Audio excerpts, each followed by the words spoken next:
Indian diaspora के topic पे question देखते हैं। क्वेश्चन है, discuss the significance of the Indian diaspora in India's economic, political and socio cultural outreach. What are the key challenges faced by the diaspora and how has the government of India responded to address these issues? तो हमें significance बताना है Indian diaspora का, economic, political और socio cultural, इन तीनों सब headings में।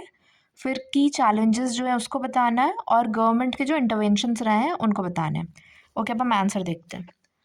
Introduce किया एक डेटा के साथ कि the Indian diaspora comprising over 35 million people world wide is one of the largest transnational communities. ये कमिटी ऑन एक्सटर्नल अफेयर्स 2024-25 का डेटा है कि 35 मिलियन पीपल वर्ल्ड वाइड है इंडियन डायस्पोरा। उसके बाद एक वाई भारत मैटर्स जो बुक है minister of external affairs S Jaishankar sir का, उसका कोट है कि Indian diaspora is quite unique because in contrast with those of other societies it's mobility was not driven by turmoil at home. मतलब एक deep cultural bonds India के साथ उसके diaspora का है। कोई टर्मोइल घर पे हो रहा हो इसके वजह से वो भाग के नहीं गए हैं।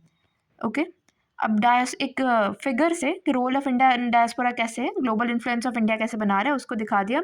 इकोनॉमिक में रेमिटेंसेस, एफडीआई, स्टार्टअप्स, पॉलिटिकल में सॉफ्ट पावर, लॉबिंग, और सोशियो कल्चरल में yoga, culture, people to people ties. फिर अब हम सिग्निफिकेंस देखते हैं इंडियन डायस्पोरा का। फर्स्ट, इकोनॉमिक में फर्स्ट पॉइंट है कि जो largest source of remittance globally है ना, वो भी इंडिया ही है। 120 प्लस, मतलब अराउंड $129 बिलियन, ये वर्ल्ड बैंक 2024 का डेटा है।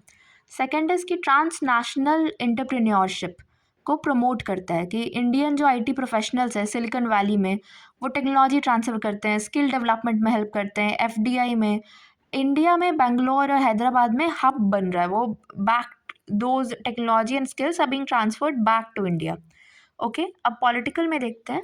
सॉफ्ट पावर डिप्लोमेसी जो होस्ट कंट्रीज़ है उसकी पॉलिसीज़ को इन्फ्लुएंस करता है। इसका एग्जांपल एक है कि India US civil nuclear deal जो हुआ था और स्ट्रैटेजिक कोऑपरेशंस। फिर इंडिया डिप्लोमेटिक कैपिटल की तरह भी काम करता है, acts as a influence group. Indian का जो पोजीशन है ओवरसीज़ उसको इंडिया के डायस्पोरा रखते हैं, जैसे आर्टिकल 370 या फिर खालिस्तानी इशू पे वो एक इंफॉर्मेशन वॉरफेयर की तरह काम, वॉरियर्स की तरह काम करते हैं इस डिसइंफॉर्मेशन के प्रोपागेंडा के अगेंस्ट। ओके, अब सोशियो कल्चरल पॉइंट्स देखते हैं। डायस्पोरा फिलैंथ्रोपी की social transformation fostered through better education, health, skill initiatives. इसके एग्जांपल में जैसे अक्षय पात्रा यूएस, ये ना चिल्ड्रन न्यूट्रिशन पे काम करता है। प्रथम यूएस, ये मोबिलाइज करता है सपोर्ट डायस्पोरा से। या फिर कनाडा बेस्ड एनजीओज है, वो पंजाब में विलेजेस को फंड करते हैं। ओके, नेक्स्ट पॉइंट इज़ कि Indian culture, yoga, festival, cuisines, इसको प्रमोट करता है। एक B3 डिप्लोमेसी करके भी, इसको हम डायग्राम से भी दिखा सकते थे। बॉलीवुड, बटर चिकन और ब्रेन पावर। ओके, अब strengthens people to people ties. ठीक है, तो हमने सोशो कल्चरल, पॉलिटिकल और इकोनॉमिक स्फेयर में इंडियन डायस्पोरा का सिग्निफिकेंस देख लिया डेटा, कीवर्ड्स ये सब यूज़ करके। अब चैलेंजेस फेस्ड में देखते हैं। तो एक तो है कि रेसिज्म, जेनोफोबिया, जो डायस्पोरा का एक्सपीरियंसेस है क्रॉस रीजन और क्लासेस, उसमें हेट्रोजेनिटी है।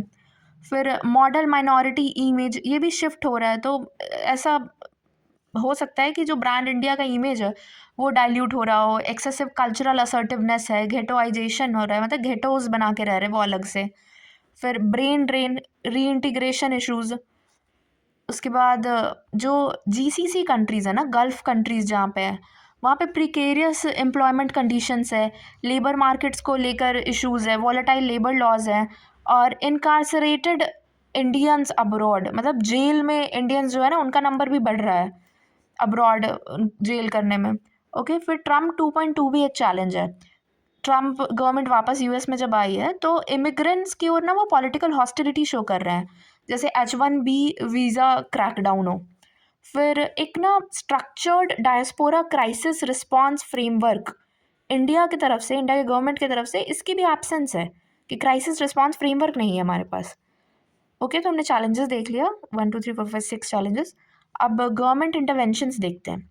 तो एंगेजमेंट करने का ट्राई कर रहा है गवर्नमेंट, जैसे प्रवासी भारतीय दिवस बायएनुअली सेलिब्रेट करके, OCI स्कीम है, इंडिया सेंटर फॉर माइग्रेशन है मिनिस्ट्री ऑफ एक्सटर्नल अफेयर्स के अंडर, और री इंटीग्रेशन पॉलिसी भी रोबस्ट करने के ट्राई कर रहे हैं, क्योंकि हम देख सकते हैं कि 40% जो इमिग्रेंट्स हैं ना वो वापस इंडिया आते हैं। ओके, फिर सेकेंड इज़ वेलफेयर के स्फेयर में immigration policy and welfare division है मिनिस्ट्री के under, Indian community welfare fund है, और एक ना 4C अप्रोच भी है, केयर, कनेक्ट, सेलिब्रेट, कंट्रीब्यूट।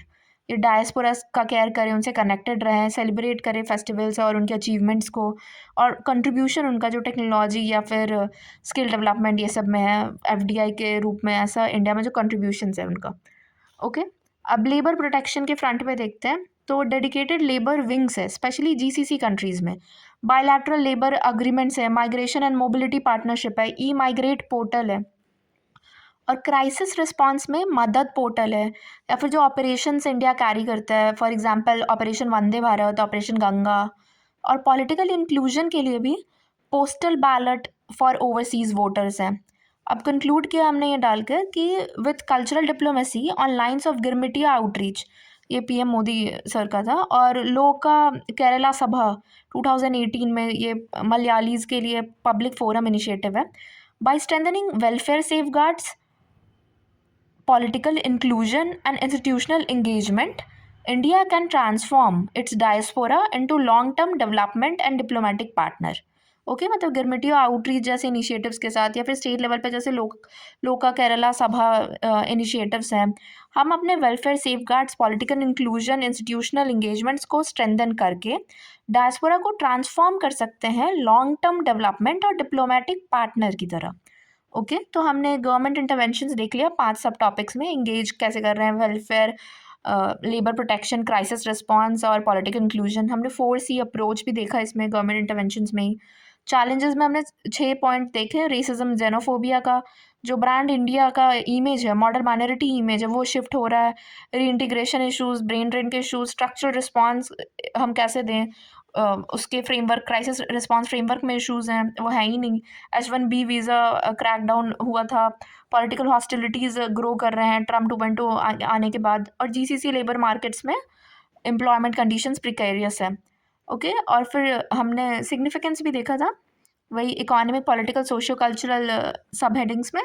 एक फिगर से ये डायस्पोरा का रोल भी देख लिया था, और इंट्रोडक्शन में वही डेटा 35 मिलियन डायस्पोरा है, और ये quote why Bharat matters book का, कि इंडियन डायस्पोरा यूनिक इसलिए है क्योंकि अदर सोसाइटीज़ के कॉन्ट्रास्ट में ये मोबिलिटी टर्मोइल एट होम से ड्रिवन नहीं है। ओके, चलो, डायस्पोरा का टॉपिक ये इस आंसर के थ्रू हमने देख लिया।